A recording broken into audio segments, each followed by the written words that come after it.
সর্বকারণে কারণম শ্রীমতী রাধারানী সহ সকল ব্রজবাসীর শ্রীপাদ পদ্মে ভক্তিপূর্ণ প্রণাম জানাই।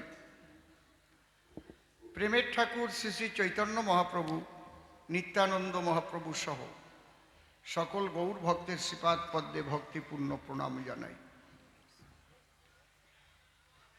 মাতা পিতা, দীক্ষাগুরু, কবিগুরু সহ অনন্ত কোটি ব্রহ্মাণ্ডের অনন্ত অবতার, অনন্ত সাধুগুরু মহাপুরুষ, সাকার নিরাকারে যিনি যেখানে যে অবস্থায় অবস্থান করছেন, প্রত্যেককে আমার ভক্তিপূর্ণ প্রণাম জানাই।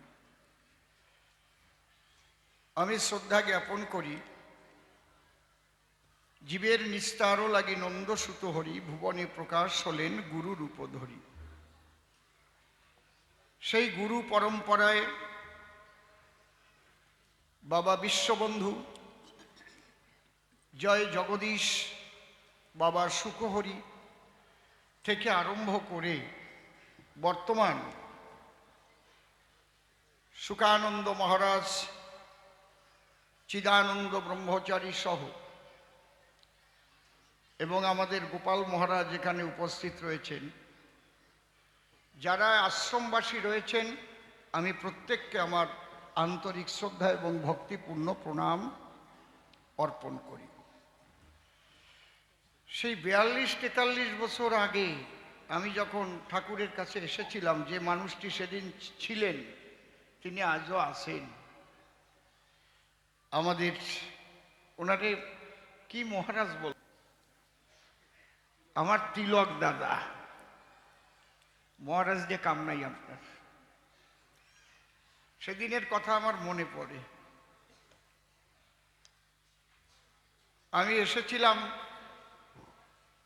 কারণ প্রভু গোসাইয়ের আশীর্বাদে আমার বাবার জন্ম হয়েছিল। আমার ঠাকুর দাদা ছিলেন জগদীশ গোসাইয়ের মন্ত্র শিষ্য।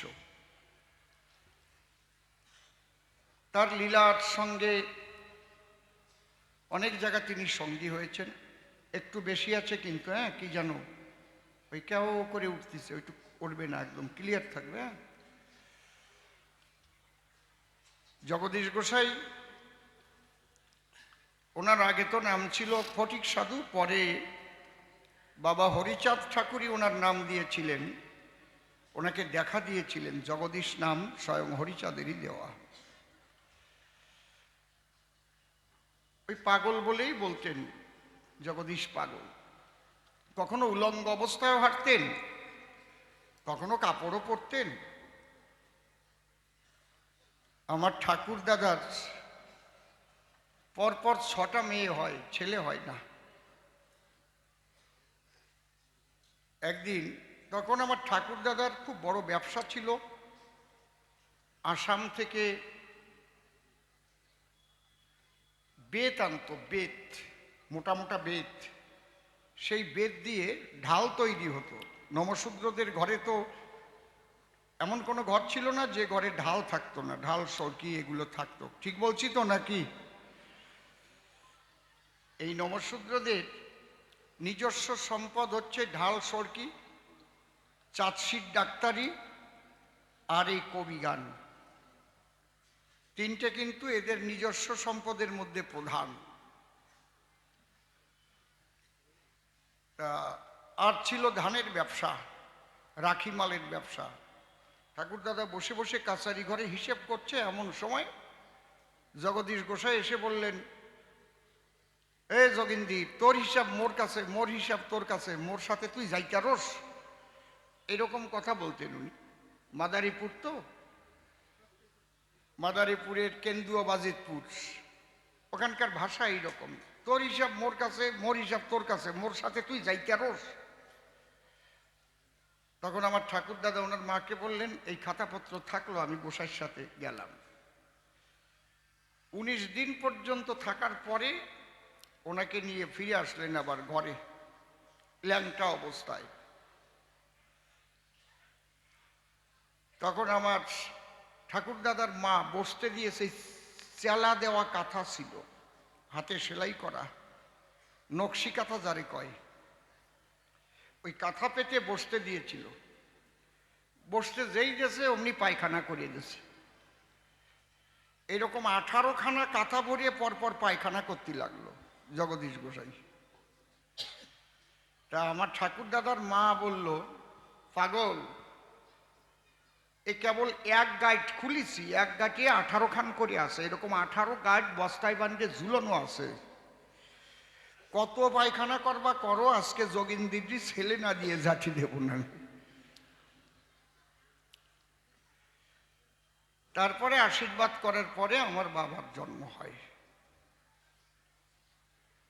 সেই জগদীশ গোসাই যিনি ফটিক সাধু ছিলেন, বাবা সুখহরি যদিও বিশ্ববন্ধু ফটিক গোসাইয়েরই শিষ্য,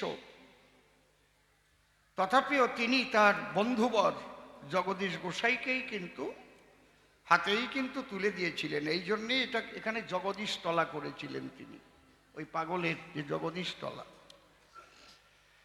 তারপর ওই সময়তে এক ঝাঁক এসেছিলেন না, এক ঝাঁক, সেই ঝাঁক এসে যেটুক দিয়ে গেছে আমরা সেই আনন্দে এখন আছি ভেসে। তারপর বাবার সুখহরি, তারপর ওনার ওখানে শোনা যাচ্ছে না, বলছে পিছনে একটু বক্স দাও। বাবার সুখ গোসাইয়ের সিঁড়িতে প্রচুর আধ্যাত্মিক চেতনা সম্পন্ন মহামানব, পিছনে বক্স নাই, পিছনে বক্স আছে তো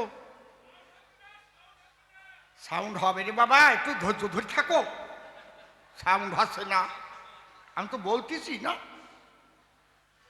পিছনে দেখো একটু, যদি না হয় ওই জায়গায় দেখো চং টং থাকে তো একটু ঘুরে দাও।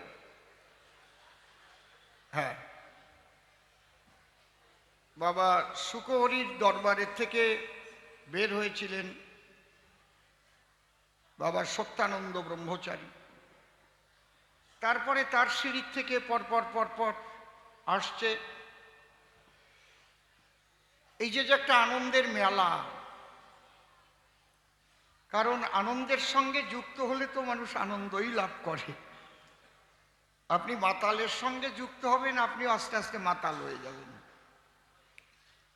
আর মহাভাবে বিভাবিত যারা ব্রজপ্রেমের মাতাল, তাদের সঙ্গে মিশবেন, আপনিও ব্রজপ্রেমের প্রেমিকই হবেন।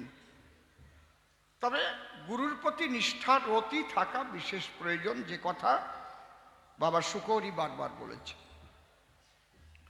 গুরুতে যার একনিষ্ঠ ভক্তি, সেই পায় মুক্তি, তাছাড়া কোনো যুক্তিতে কাজ হয় না। আজকে যে মন্দির এখানে রচনা হয়েছে বাবা সুখহরির আশীর্বাদে, আপনাদের সকলের সহযোগিতায়, আমার মনে হয় আমি নির্দ্বিধায় বলতে পারি, কারণ আমি যেটা বলি অথেন্টিকতা নিয়ে বলি। আমাদের গোড়াঘাট ওড়াকান্দি বাবা হরিচাঁদ, বাবা গুরুচাঁদ এবং বাবা সুখহরিও কিন্তু সেই দরবারেরই মানুষ ছিলেন। এবং গুরুচাঁদ ঠাকুর নিজে ঝুড়ি কোদাল আর নিশান দিয়েছিলেন, যে ঝুড়ি কোদাল দিয়ে সব সমান করবি, তার মানে কি যেন জাতাজাতি ছোট বড় না থাকে, একাকার করে দে, সব একাকার। আজকে তাকাই দেখেন, এখানে হিন্দু মুসলমান ব্রাহ্মণ ক্ষত্রিয় বৈশ্য শূদ্র কোনো ভেদাভেদ নাই, সবাই প্রেমের বাজারে একাকার হয়ে গেছে, সব একাকার। এই কাজটাই তো তার। যে মন্দির এখানে হয়েছে, এবার উদ্বোধন হলো, ওড়াকান্দি থেকে আরম্ভ করে ঠাকুরনগর থেকে আরম্ভ করে কিংবা আমি যত জায়গায় ঘুরেছি, আমাদের সমাজের যারা মন্দির করেছে, এত সুন্দর মন্দির কিন্তু আমি এখনো পৃথিবীর কয়েকটা দেশে গেছি, ভারতের 18টা রাজ্যে ঘুরেছি, এত সুন্দর মন্দির এখনো কোথাও হয়নি যেটা বাবা সুখহরির এখানে স্থাপিত হয়েছে। এটা আমাদের একটা গর্ব, একটা ঐতিহ্য। কি যেমন একদম এই ঐতিহ্যকে রক্ষা করার দায়িত্ব আপনাদের সকলের। এইটুকুই আমি আপনাদের কাছে বলবো, দল মত জাতি ধর্ম নির্বিশেষে আপনারা লক্ষ্য রাখবেন, কারণ এটা মরময় জগৎ। কেউই মরি না আমরা, কিন্তু দেহ দেহ তো পাল্টাতেই হবে না। আমরা সনাতন ধর্মের মানুষ, আমরা জন্মান্তরবাদ বিশ্বাস করি, এবং এটা সত্যি কথাই, একদম কথা বলো না মা। সনাতন ধর্ম শ্রেষ্ঠ এই জন্যই, এই ধর্মের সাধনার স্বাধীনতা আছে। কালীকেও বসতে পারেন, রামকেও বসতে পারেন, কৃষ্ণকেও বসতে পারেন, হরিচাঁদকেও বসতে পারেন, সুকরি হরিকেও ভগবান বলে পূজা দিতে পারেন, গাছের পূজা করতে পারেন, মাছের পূজা করতে পারেন, আপনাকে কেউ মানা করবে না। এই সাধনার স্বাধীনতা পৃথিবীর অন্য কোনো ধর্মে নাই, নাই। এই জন্যে আমাদের যে দর্শন, সেই দর্শনে কিন্তু জন্মান্তরবাদ, আত্মা, পরমাত্মা, ঈশ্বর, এগুলো আমরা মানি, এবং গীতাকে আমরা শ্রদ্ধা করি। আমাদের বেদ যদিও আদি গ্রন্থ, বেদ কারো একজনের লেখা না, বেদের এক নাম শ্রুতি। বিভিন্ন ঋষিরা মুনিরা সাধনা করে যা যা উপলব্ধি করেছিলেন সেগুলো বলেছেন, সেগুলো লিপিবদ্ধ হয়েছে, এই জন্য নাম শ্রুতি, শুনে শুনে লেখা হয়েছে। ওইটাকে 4 ভাগে ভাগ করেছিলেন কৃষ্ণ দ্বৈপায়ন, এই জন্যে বেদের ব্যাস করেছিলেন বলে তার উপাধি হলো বেদব্যাস। ওইগুলোকে মন্থন করতে করতে হলো উপনিষদ, উপনিষদকে মন্থন করে হয়েছে গীতা। সেই গীতায় ভগবান শ্রীকৃষ্ণ 2য় অধ্যায় সাংখ্য যোগে তিনি বলেছেন আত্মা এবং দেহের কথা। নৈনং সিন্দন্তি শস্ত্রাণি নৈনং দহতে পাবক ন চৈনং ক্লেদয়ন তাপ ন শোষয়তি মরুত। সেই পবিত্র আত্মা আমরা সবাই। ছিন্নন্তু বিশ্বে অমৃতস্য পুত্রা আয়ধামানি দিব্যানি তস্তু। আমরা প্রত্যেকেই সেই অমৃতের সত্তা, আমরা ভুলে গেছি সেটা। দেহ আমাদের ধরেছি যখন, দেহ ছাড়তে হবে। আজকে যারা এখানকার মহারাজ আছেন, প্রেসিডেন্ট, সেক্রেটারি কিংবা আগেও ছিলেন, দেখেন পরপর পরপর পরপর দেহ ত্যাগ করছে, দেহ পাল্টাচ্ছে। আমি আপনাদের কাছে এই নিবেদন করব, এ মন্দির আপনাদের সকলার মন্দির, এই প্রেমের বাজার, আপনারা সবাই এই ঐতিহ্যকে রক্ষা করে চলবেন। এবং এত সুন্দর হয়েছে যেটা আমি ভাষা দিয়ে আপনাদের কাছে প্রকাশ করার মতো ক্ষমতা আমার নাই। এই সৌন্দর্য যেন কোনো কিছুর জন্য এতটুকু ক্ষুণ্ণ না হয়, সেইটুকুই আপনাদের কাছে আমার চরণ ধরে প্রার্থনা, আপনারা এই দিকে লক্ষ্য রাখবেন। আমিও কালকে মরে যেতে পারি, যারা আছে এক একজন করে চলে যাবে। আমাকে খুব ভালোবাসতেন অচলগিরি মহারাজ, চলে গেছে। বাবা সুখদেব ব্রহ্মচারীর কাছে যখন এসেছিলাম, ওই তিলক দাদা ছিলেন, এক রাত উনি আমাকে ওনার কাছে জায়গা দিয়েছিলেন। অনেক কথা হয়েছিল, সেসব কথা বলার কথা না। তার চরণ আমি বুকে নিয়ে একটা রাত ছিলাম। তার ইচ্ছায়, আমার মতো নরাধমের দ্বারা সম্ভব না, তিনি কৃপা করে ডেকে নিয়েছিলেন। এই জন্য তাদের আশীর্বাদ ছাড়া অসীম সরকার হয় নাই, কিন্তু এটা জেনে রাখবেন। আজকে অসীম সরকার দেশ বিদেশে গান গেয়ে বেড়ায়, আর সমস্ত সদ্গুরুই এক। সদ্গুরুর মধ্যে কোনো গুরুর মধ্যে পার্থক্য নাই। সদ্গুরু অর্থই সব এক, একাকার। সে ভবা পাগলা হোক, সুকহরি হোক, বাবা গুরুচাঁদ হোক, হরিচাঁদ হোক, যাই ভজেন না কেন, সব এক। একে আপনার ভক্তি থাকলেই আপনি মুক্তি পাবেন। হরি বল। এবার আমরা কবি গানের আলোচনায় যাব। আমার বিপক্ষে রয়েছেন শ্রদ্ধেয় দাদা নিশিকান্ত সরকার মহাশয়। আমি শ্রদ্ধা জ্ঞাপন করি তার রাতুল চরণে। তিনি নাম ধরেছেন প্রেমানন্দ পরিব্রাজক, তাই তো? আর আমার নাম দিয়েছেন শ্রদ্ধেয় সুখানন্দ মহারাজ, যিনি এই আশ্রমের প্রেসিডেন্ট। হ্যাঁ, আমি কণ্ঠ দেই, আমি ওই ভূমিকায় কথা করতে পারি। মানে নাম দিয়ে বইছে, আমি নাম না ধরলেই তো কবি গান হবে না। তাহলে একটা ধ্বনি দেই, আর মহারাজের শ্রীপাদ পদ্মে আমি ভক্তিপূর্ণ প্রণাম জানাই। ভুল ত্রুটি ক্ষমা করবেন মহারাজ, আমি তো রাজও না, আর তারপরে আবার মহা, আমার ভুল ত্রুটি হলে ক্ষমা করবেন। হ্যাঁ হ্যাঁ, ধরো।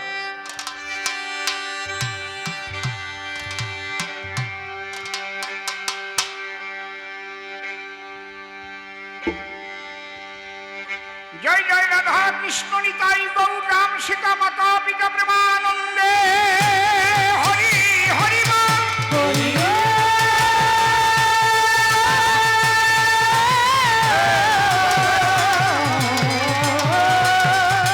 জয় জয় হরিচাঁদ গুরুচাঁদ, জয় জগদীশ, জয় জয় সুখ হরি প্রেমানন্দে হরি হরি।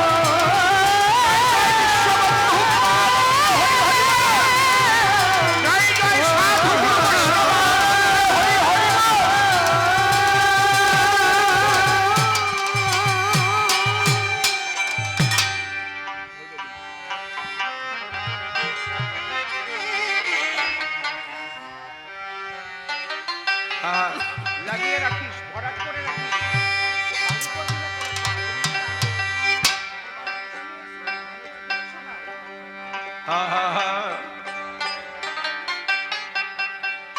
ও কর মানুষ ভজ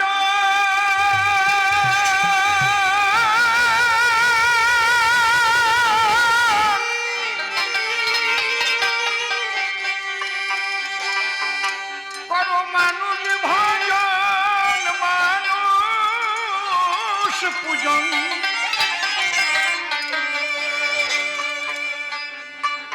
কর মানুষ ভজন, মানুষ পূজন,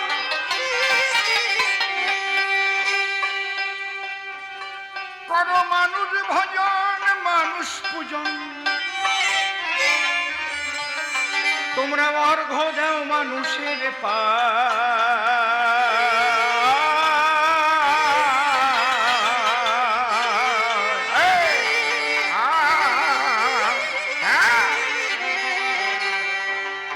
কোথায় নোট লাগাচ্ছি দেখতে হবে।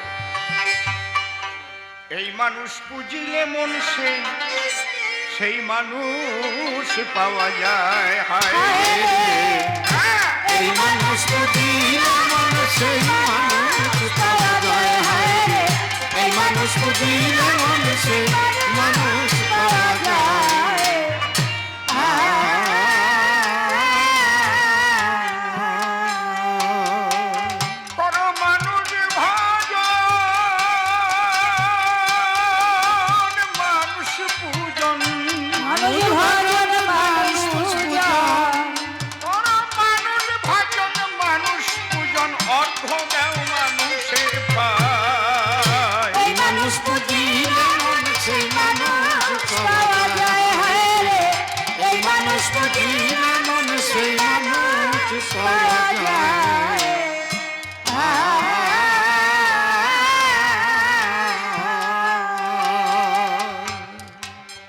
বাবা শুকহরির যুগল পদ্ম হৃৎপদ্মে করে আরাধ্য, শুদ্ধ চিত্তে প্রণতি জানাই। সাধুগুরু বৈষ্ণব হেরি আর যত পুরুষ নারী আমার ভক্তিপূর্ণ প্রণাম গ্রহণ করিবেন সবাই। মানুষকে প্রণাম দিলে সে প্রণাম ঈশ্বরে মিলে, সর্বশাস্ত্রে তাহার প্রমাণ পাই। কবি চণ্ডীদাস যিনি উচ্চকণ্ঠে বলেছেন, তিনি সবার উপর মানুষ, সত্য তাহার উপর নাই। স্বামী বিবেকানন্দ একই কথাই দিয়েছেন আনন্দ। উচ্চকণ্ঠে ঘোষণা করেছেন, বিশ্ব চরাচর বহুরূপে সম্মুখে তোমার ছাড়ি কোথা খুঁজিছ ঈশ্বর। জীবে প্রেম করে যেই জন সেই জন সেবিছে ঈশ্বর।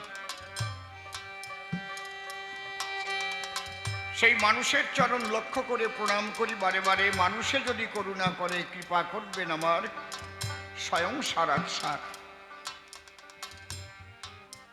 বন্দনায় টানিয়া ইতি এবার গাইব কাব্য গীতি। সবার প্রতি পুনঃ পুনঃ শ্রদ্ধা করিয়া জ্ঞাপন। স্বনাম বর্জন করে কাল্পনিক নাম ধরে দাঁড়াতে চাই সবার সদন। বিপক্ষের কবি যিনি, কাল্পনিক নামে সবাধামে প্রেমানন্দ পরিব্রাজক তিনি, আর আমাকে সুকানন্দ মহারাজের ভূমিকা করেছে অর্পণ। ঠিক রাখিতে কাব্যছন্দ, নাম ধরিব সুকানন্দ, আমিও বন্দনা করি সেই মহারাজের রাতুল চরণ। স্বনাম বর্জন করি, সুকানন্দ নাম ধরি, গাহিবার তরে কবি গান। আপনারাও আশীর্বাদ করে চরণ ধুলি দেবেন মোরে, যেন রাখতে পারি সেই মহারাজের সম্মান।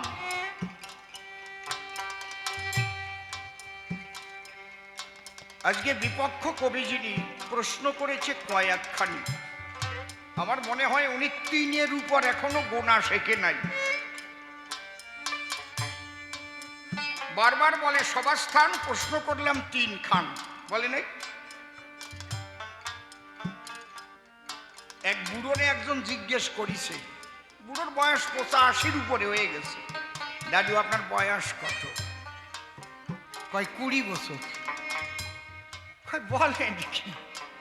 কয় বাবা আমি 20-র পরে আর গুনতে পারিনি, ওই 20 পর্যন্ত আমি গোনা শিখছি। তো ওনার অবস্থা তাই, 3-এর উপরে ওনার গোনার মতো যোগ্যতা নাই।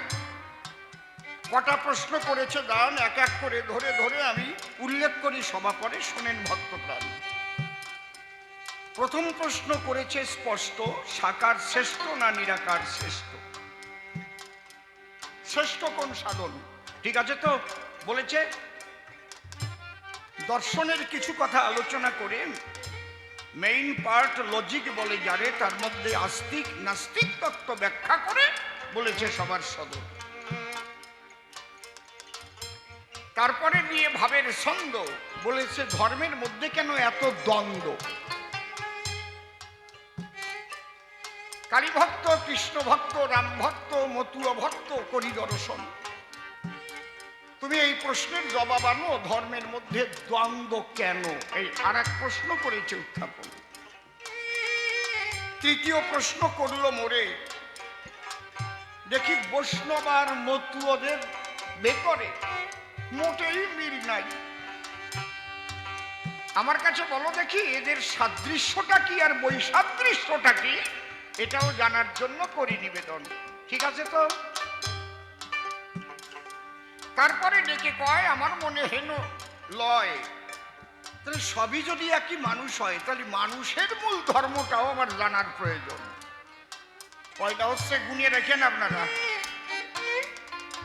আবার করেছে আলোচনা, বৈষ্ণবরা কালীর প্রসাদ কেন খায় না? কালী ভক্তরাও বৈষ্ণবের প্রসাদ খেতে চায় না, ইহাই একটু করো বিশ্লেষণের। প্রত্যেকটা আলাদা আলাদা ছোট। ডেকে বলে সবার ঠাই সনাতন ধর্মে যে গুরুবাদ দেখতে পাই,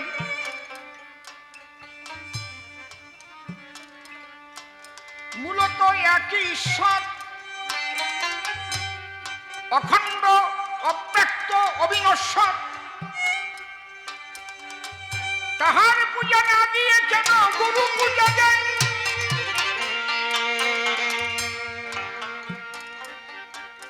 যেমন বাবা শুকহরি যখন ছিল, উনি তার রেফারেন্স টেনে বলে গেল, গিয়ে যদিও একটু বাধাপ্রাপ্ত হয়। শুকহরি বলতেন জয় জগবন্ধু বল, আনন্দে হরি বল।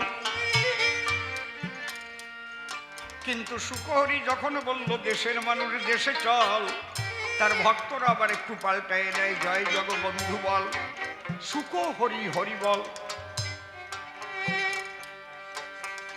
তাহলে এক হরি বল হরিচাঁদ শিখাইয়ে গেল, এর মধ্যে আবার কেন জগবন্ধুর নাম শুকহরির নাম ঢুকানো হলো? এগুলো বলে নাই নাকি?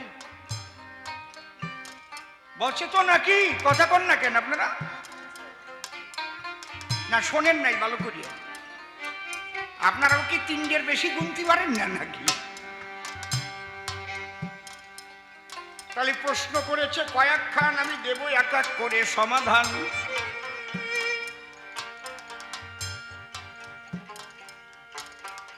গেয়ে আমি প্রথম গান, যেটা যেটা আসে আমার গানের আলোচনায়, আমি বাস্তব জগৎ ধরে আলোচনা করে বুঝাতে চাই আপনাদের ধারে। আপনার বাবা এখন বেঁচে আছেন, বাবার নামের আগে কি ঈশ্বর বসাচ্ছেন না শ্রী দিচ্ছেন? নাম লিখতে গেলে কি জানেন? বেঁচে আছেন বাবা, শ্রী বা ঈশ্বর দিলে তো হবে বিশ্রী। তাহলে বাবা যখন দেহ ত্যাগ করেছিল তখন নাম যখন লেখা হলো তখন কিন্তু ঈশ্বর হয় নামের আগে ব্যবহার। কেউ মৃত লেখে, লেট লেখে, কিন্তু যারা একটু ভালোভাবে লেখে কার্ড পাঠায় লোকদেরকে ঈশ্বর, তাই তো নাকি? তাহলে যতদিন সাকারে ছিল ততদিন কিন্তু শ্রী বসলো। যখন দেহ রেখে নিরাকারে চলে গেল, পঞ্চে পঞ্চে লয় হলো, ক্ষিতি অতেজ মরুদ্বম পঞ্চভূতে পুরাদম, মাতা পিতার সত্তায় দেহ তৈরি হয়েছিল। আত্মার তো জন্মও নাই মরণ নাই, দেহ ধরে, জন্ম বলে তারে, দেহ ছাড়ে, মৃত্যু বলে তারে। তাহলে দেহে থাকলে পরে যেমন শ্রী বসায়, আর দেহ ত্যাগ করলে ঈশ্বর হয়। সেই ঈশ্বরকে আপনি এখন কোথায় পাবেন? ঈশ্বর ভজন করবেন আপনি। এই জায়গাটা সনাতনী দর্শন বলছে, সনাতনী শাস্ত্র বলছে, জীবের নিস্তার লাগি নন্দসুত হরি, ভুবনে প্রকাশ হলেন গুরু রূপ ধরি। সনাতনী দর্শনে বলছে গুরু ব্রহ্মা গুরু বিষ্ণু গুরুদেব মহেশ্বর, গুরুরেব পরম ব্রহ্ম তস্মৈ শ্রী গুরবে নমো নমঃ। বৈষ্ণব বাবাজিরা কি বলেন? গুরু কৃষ্ণ বৈষ্ণব। ভেদ জ্ঞান করিলে পরে সাধন হয় না চরাচরে। বৈষ্ণবেরা জানে সব। ঠিক বলছি না বেঠিক বলছি? বাবা সাক্ষাৎ ভগবানই হচ্ছে তোমার গুরু। এই বোধ থেকে যদি তোমার হয় ভজন শুরু, তাহলেই প্রকৃত সনাতনী দর্শন, যার দ্বারাই তুমি নিস্তার পেতে পারবে এই মায়াময় জগৎ থেকে। তখন গুরুতে ঈশ্বর জ্ঞান সতত করিবে, মনুষ্য জ্ঞান গুরুতে করিলে তোমার অধঃপতন হবে।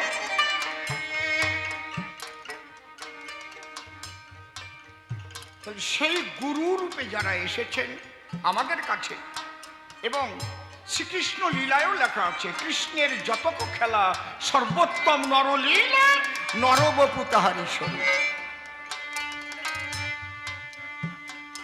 কিন্তু কথা আছে কোন গুরু? আজকাল তো গুরুর অভাব নাই, ঘরে ঘরে গুরু। তারপরে আছে কিছু গুরু তারা করে কুরু কুরু, কেউ কানে দেয় ফিস ফিস, মাসে মাসে চান্দা দিস। আছে না গুরুর অভাব? আছে নাকি? গুরু ভরিয়ে গেছে বুটে। যদি পরীক্ষা দিয়ে গুরু হওয়া লাগতো, অত ঘন ঘন গুরু আসতো না। আসতো কি? টোনটা বেশি আছে বলেই কিন্তু কন করে উঠেছে, বুঝেছ? এই জন্য সদ্গুরু শব্দটা ব্যবহার হয়েছে। যে নদী সাগরের সঙ্গে থাকে যুক্ত অবস্থায়, সেই নদীতে যদি কেউ নৌকা ভাসায় তাহলে তাকে কিন্তু সাগরেই পৌঁছে দেয় যুক্ত অবস্থা। ঈশ্বর অনন্ত অসীম অনাদি, ঈশ্বর অনন্ত অসীম অনাদি। এখান থেকে একটা রকেট যদি ছেড়ে দেওয়া হয়, যেটা সেকেন্ডে 1,86,000 মাইল বেগে চলবে। সামনে যদি কোনো রকম কোনো গ্রহ উপগ্রহ না বাঁধে তাহলে অনন্তকাল চলতে থাকবে। এই মহাশূন্যের শেষ কেউ পাবে না। অনন্ত অসীম, সেই অনন্ত চিন্তইব ধ্যান। এই অনন্ত চিন্তায় যখন মগ্ন হয়ে যায় না, এই ক্ষুদ্র চিন্তা, এই সমস্ত জাতাজাতি দলাদলি এগুলো থাকে না, সে মানুষ প্রেমানন্দময় হয়ে যায়। হরি বল, হরি বল, হরি বল।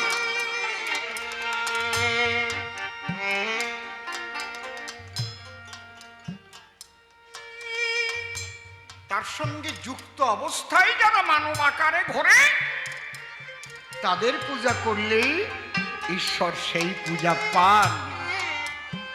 তাদের পূজা করলেই ঈশ্বরের কাছে সেই পূজা পৌঁছায়। করো মানুষ ভজন, মানুষ পূজন, করো মানুষ ভজন, মানুষ পূজন, মানুষ ভজন, মানুষ পূজন, অর্ঘ্য দেও মানুষের পায়। এই মানুষ পুজিলে মানুষে মানুষ পাওয়া যায়। হায় রে, এই মানুষ পুজিলে মানুষে মানুষ পাওয়া যায়।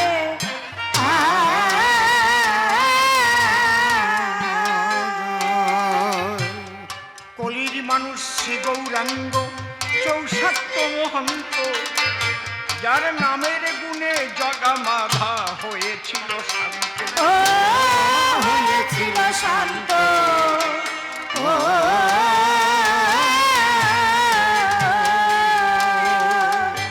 সবাই কিন্তু মানুষ রূপে এসেছে।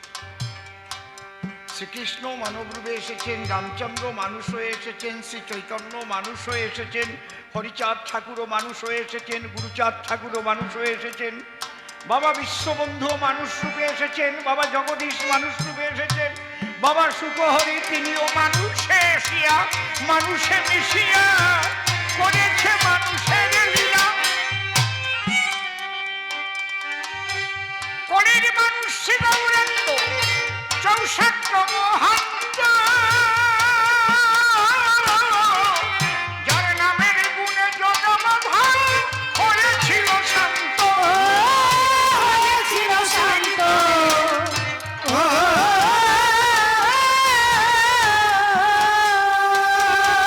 কত মরা মানুষ হলো জানত, মরা মানুষ হলো জানত।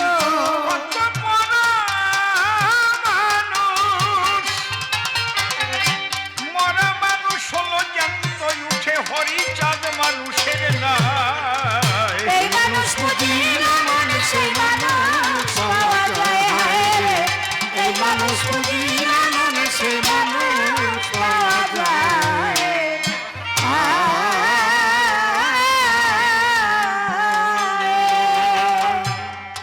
গোলক তারক মহানন্দ মানুষ ছিল যারা, নাম প্রেম অশ্রুসিক্ত যাদের নয়ন তারা।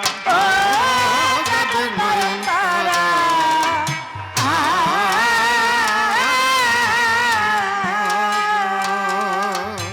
গোলক তারক মহানন্দ মানুষ ছিল যারা,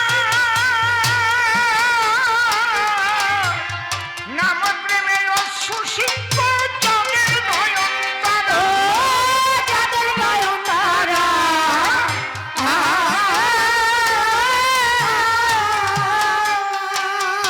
ওয়ে হীরা মন তাই দিশে হারা, হীরা মনটা দিশে হারা, ওয়ে হীরা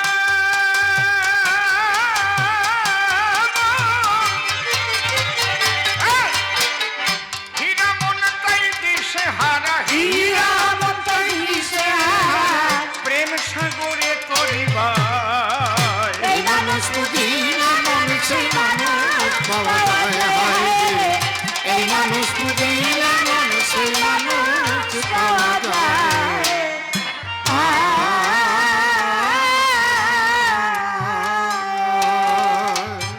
রামপ্রসাদ রামকৃষ্ণ আর বিবেকানন্দ ছিল ভবা পাগলা ভাবের মানুষ।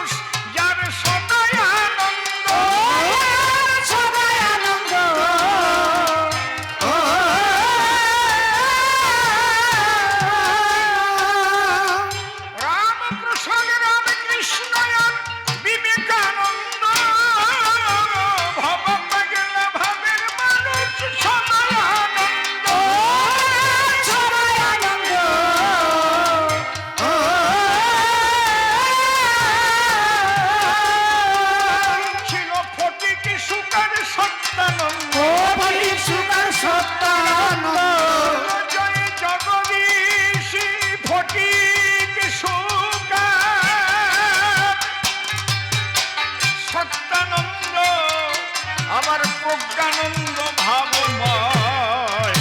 এই মানুষ পুজিলে মন সেই মানুষ পাওয়া যায়, হায় রে এই মানুষ পুজিলে মন সেই মানুষ পাওয়া যায়।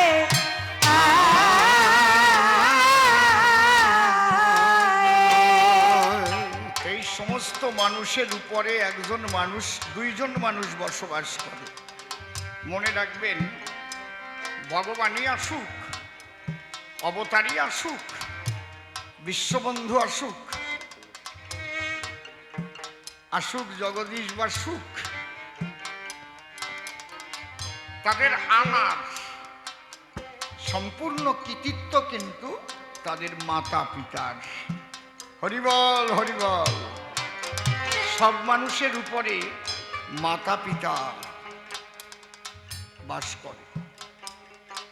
আমি কোথাও কোনো ভালো সন্তানকে দেখলে তার মাতা পিতার উদ্দেশ্যে আগে শ্রদ্ধা জানাই। এটা মনে রাখবেন। আপনাদের ভালো করে দরকার জানা, এয়ারপোর্ট তৈরি না হলে সেখানে কিন্তু প্লেন নামে না। আজকে উনি সাধু হয়েছেন, এর কৃতিত্ব ওনার মা বাবা। নৈশ শান্তি নিকেতনে মাতা পিতা দুইজনে মিলন রসাস্বাদনে যেদিন হয়েছিল মিলন, সেদিন তারা ছিল না শুধু কামের ঘরে, তারা ঈশ্বরকে স্মরণ করে সেই মহৎ আত্মাকে তারা করেছিল আকর্ষণ। অধিকাংশ মানুষ যারা কামের ক্ষুধা মিটাইতে জগতে স্বামী স্ত্রী মিলন হয়, তারা এই জন্য কামুক সন্তান ছাড়া তোর জন্মে না। একটা ভালো সন্তান উপহার দেওয়া এত সোজা না জগতে। লাদেনের মতো একটা জন্মালি পৃথিবীর শেষ, বোঝেন না কি? কাম সারা হয়ে যাবে। আর নেতাজির মতো একজন জন্ম নিলে তার ধাক্কায় ব্রিটিশ ভারত ফেলে চলে যেতে বাধ্য হয়। বুঝতে পারেন তো ব্যাপারটা কি? ক্ষুদিরামের মতো সন্তান জন্মেছিল, মাতঙ্গিনী হাজরার মতো সন্তান জন্মেছিল। তারা বুক পেতে দিয়ে ভারত মাকে শৃঙ্খল মুক্ত করবার জন্য জীবন দিয়ে গেল। তার মা বাবা কিভাবে তাদের জন্ম দিয়েছিল? বাঘা জ্যোতি মোটে 3 বছরের সময় ছেলে ফেলে দিচ্ছে জলের উপরে। একজন কা দিদি তুমি কি করছো? ছেলে তো জল খেয়ে মরে যাবে না। কয় রাখ, মার চাইতে বেশি দরদ দেখা দিয়ে যাস নি। আজকে তো পুকুরের জলে ফেলেছি, আমার যতীন একদিন বাঘা যতীন হবে, সাগর পাড়ি দেবে। আমি সেইভাবেই তৈরি করব, এমনি এমনি নাকি।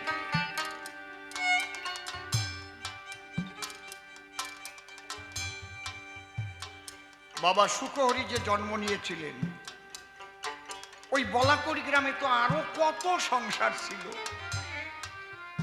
আরো কত মানুষ বাস করতো। তো ওই ঘরটাই কেন আসলো?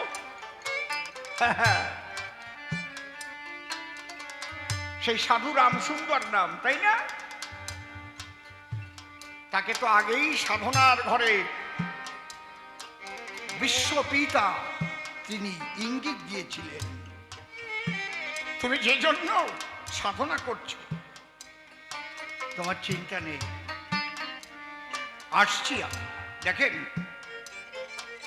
একটা কথা আমাকে বলতেই হবে, তাই নাহলে অসম্পূর্ণ থেকে যাবে। যার যার গুরু তার কাছে পূর্ণ পূর্ণ ব্রহ্ম, গুরু ব্রহ্মা গুরু বিষ্ণু, একদম এতে কোনো ভুল নাই। যার যার ভাব তার কাছে উত্তম, তটস্থ হইয়া বিচারিলে আছে তারতম। এটাও শাস্ত্রের কথা, আমার কথা না। অবতার কিন্তু একরকম নয়। পূর্ণ অবতার, অংশ অবতার, কলা অবতার, ভাব অবতার, আবেশ অবতার, কিছু আছে তাৎক্ষণিক অবতার। যেমন প্রহ্লাদকে উদ্ধার করবার জন্য, তার বাবাকে বধ করবার জন্য তাৎক্ষণিকভাবে নরসিংহ মূর্তি ধরতে হলো, আর কোনো কাজ করে নাই। মৎস্য কুর্ম বরাহ নৃসিংহ এগুলো তাৎক্ষণিকভাবে এসেছে, সঙ্গে কোনো পারিষদ নাই। পূর্ণ অবতার আসে যাবে শোনো দিয়ে মন, একাই আসে না, সঙ্গে থাকে পারিষদগণ। এবং প্রত্যেক পারিষদে ক্ষমতা অবতারের মতোই থাকে। তারা নিজেকে প্রচার করে না, তারই প্রচার করে যাতে হই হরি না হয় জীবের ঘরে ঘরে, হয় হয় জীবের ঘরে ঘরে,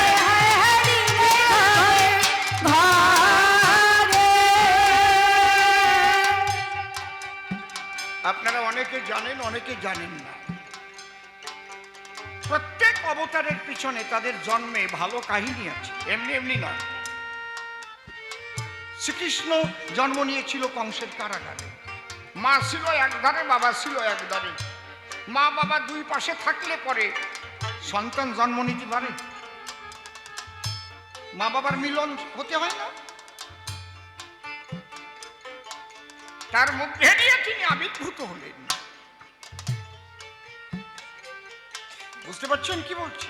এখনো সেই কংসের কারাগার আছে, যদিও অর্ধেকটাকে মসজিদ করে নিয়েছে। আমি নিজে দেখে এসেছি। আপনারা গেছেন না মথুরায়? কারা কারা গেছেন হাত তোলেন, আমি একটু দেখি। অর্ধেক মসজিদ বানাইছে, দেখছেন? অবশ্যই উদ্ধার হবে। শ্রীকৃষ্ণের জন্মভূমি অবশ্যই উদ্ধার হবে। রাম জন্মভূমি যখন উদ্ধার হয়েছে, শ্রীকৃষ্ণের জন্মভূমিও ভারতবর্ষে উদ্ধার হবে।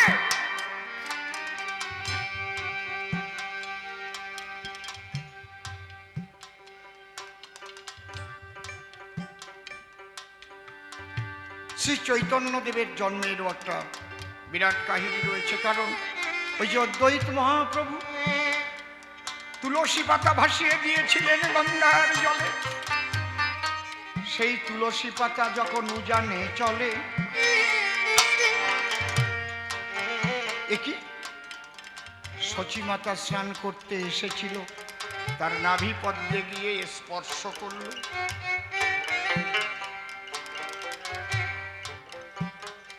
তখনই বুঝতে পেল ঠাকুর আসার পূর্বাভাস। বাবা শুকহরির জন্মেও কাহিনী আছে। রাম সুন্দর সাধু ছিলেন, করে ঈশ্বরের ধ্যান। দলিত পতিত কাঁদে একবার আসো ভগবান, একবার আসো ভগবান, আসো ভগবান। গভীর ধ্যানমগ্ন অবস্থা, কখনো চোখের জলে ভেসে গড়াগড়ি যায়, হে প্রভু দলিত পতিত লাঞ্ছিত বঞ্চিত জনে উদ্ধারের পথ করে দাও। মানুষে মানুষে দেশাদেশি রেশাদেশি একাকার করে দাও প্রভু, প্রেমের বন্যায় ভাসিয়ে দাও। হরিবল হরিবল হরিবল। তার সাধনাতে তুষ্ট হল স্বয়ং ব্রহ্ম সনাতন।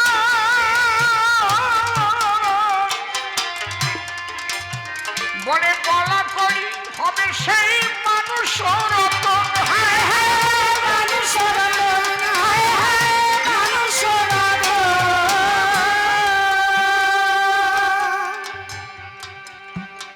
চিন্তা করিস না, উদ্ধারের পথ হবে। এই খবর যখন বলাকড়ির মানুষ পেল, তাদের একটা আনন্দের জোয়ার বইতে লাগলো। এই গ্রামে স্বয়ং হরি তিনি আসবেন, তিনি সবাইকে ভালোবাসবেন, প্রেম দান করবেন, প্রেমের বন্যায় ভাসাবেন। কোথায় আসবেন? এদিকে বাবা শুকহরির ওই বাড়িতে চলছিল অমাবস্যায় কালী পূজা। আগে ঠাকুর মশাই কালী পূজা করতেন, পূজার ধুমধাম। এর মধ্যে দিয়েই বাবা শুকহরি প্রসব হয়েছে। এমন এক আলো, এমন এক জ্যোতিতে ঘর ভরে গেছে, সবাই আনন্দে উলুধ্বনি হরিধ্বনি করছে, পরমানন্দে শঙ্খ কাসর বেজে উঠেছে।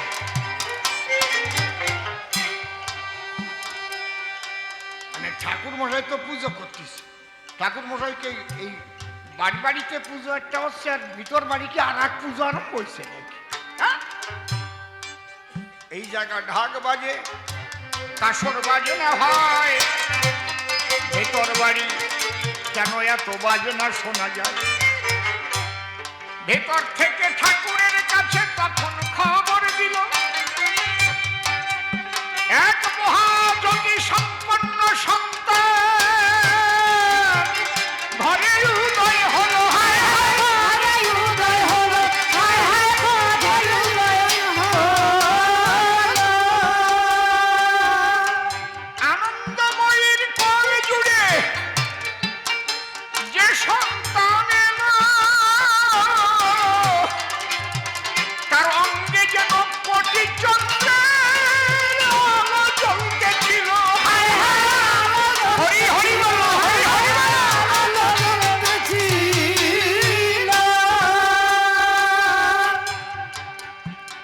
মায়ের নাম আনন্দময়ী, বাবার নাম কোদাই। 1314 সালে এই ঘটনা হইল, কিন্তু ঠাকুর মশাই কথা শুনে রাগিয়া যে গেল। এই সন্তান জন্ম নিয়েছে ঘরে, কোন অপায়া জন্ম লয়, অসুচি হয়ে গেছে, পূজা করা আর সাধ্য নয়। উনি টিকি খাড়া করিয়ে আর পূজা হবে না, এবারই ছেলে জন্মেছে, আতুর পড়িছে না, অসুচি হয়ে গেছে। উনি সব টোপলা টুপলি নিয়ে আটা দিচ্ছে, বাড়ি চলে গেছে। সবাই চিন্তিত হয়ে গেল, মায়ের পূজা বন্ধ হয়ে গেল। ব্যাপারটা কি হলো? আনন্দের বিঘ্ন ঘটল। ঠাকুর মশাই রাগ করে বাড়ি চলে গেছে। উনি বাড়ি দিয়ে শুয়ে পড়েছে, কেবল ভাত ঘুম আইছে। ভাত ঘুম চেনেন তো, পুরো ডিপ ঘুম না। এর মধ্যে মা আমার দৈব বাণী যায়, তুই তাড়াতাড়ি যাই ওই কোদাইয়ের রান্ডি নাই। তুই ভুল করেছিস, যার পরশে সর্ব অসুচি সূচি হয়ে যায়, সেই মানুষ ওই বাড়িতে হয়েছে উদয়। হায় হায়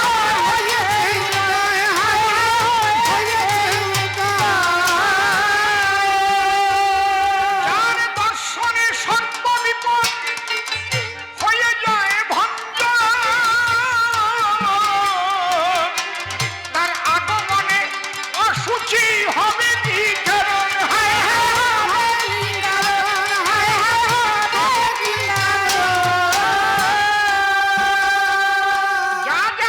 তাই না হলে তোর বংশ সাপ হয়ে যাবে বটে। মা কালী এইভাবে গর্জন করে ওঠে। লাভ দিয়ে ঠাকুর মশাই উঠে বারবার ক্ষমা চায়, মা গো আমি তোমার চরণে করেছি অন্যায়। আশা ধরে দৌড়চ্ছে এইবার।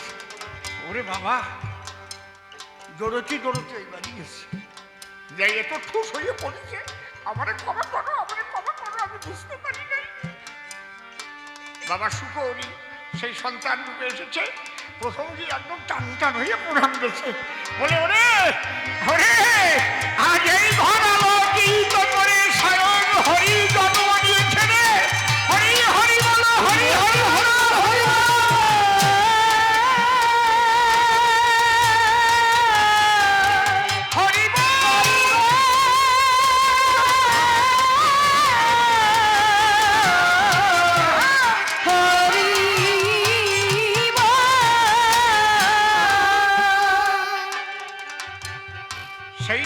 মশাই আবার পূজাতে বসিল, একবার প্রেমানন্দে ভক্ত বৃন্দে হরি বল হরি বল হরি বল হরি বল।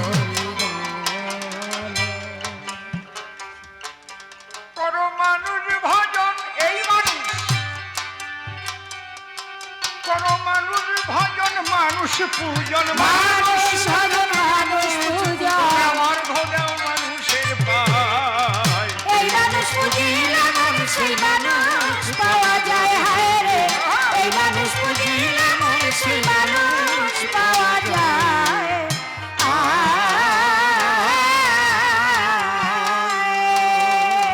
মা আনন্দময়ী বাবা কোদাই পালন করত পবিত্র জীবন, সত্য ভ্রষ্ট জীবনেও হয়নি কদাচন। পবিত্রতা নিয়ে সংসার করেছিল তাই, সুখহরি সেই ঘরে নিলেন এসে ঠাই। তাই আমার গানের শেষ পর, অসীম বলে মাতা পিতা সব মানুষের শ্রেষ্ঠ, মনের ভুলে দেই না যেন তাদের মনে কষ্ট। ও তাদের মনে কষ্ট, ও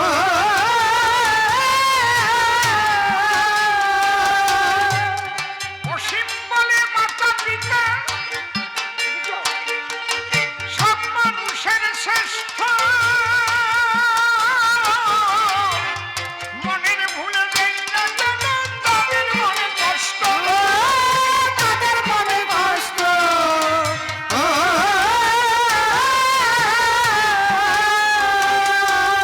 সতীর কাছে পতি, আবার সতীর কাছে প্রতিষ্ঠ, সতীর কাছে প্রতিষ্ঠ, সতীর কাছে পতি, আবার সতীর কাছে প্রতিষ্ঠ। মালাবতী প্রমাণ দেয়, এই মানুষ পুজিলে মন সেই মানুষ পাওয়া যায়, হায় রে বাবা শুভ হরি প্রেমানন্দ, হরি হরি বলো। পাওয়া যায়।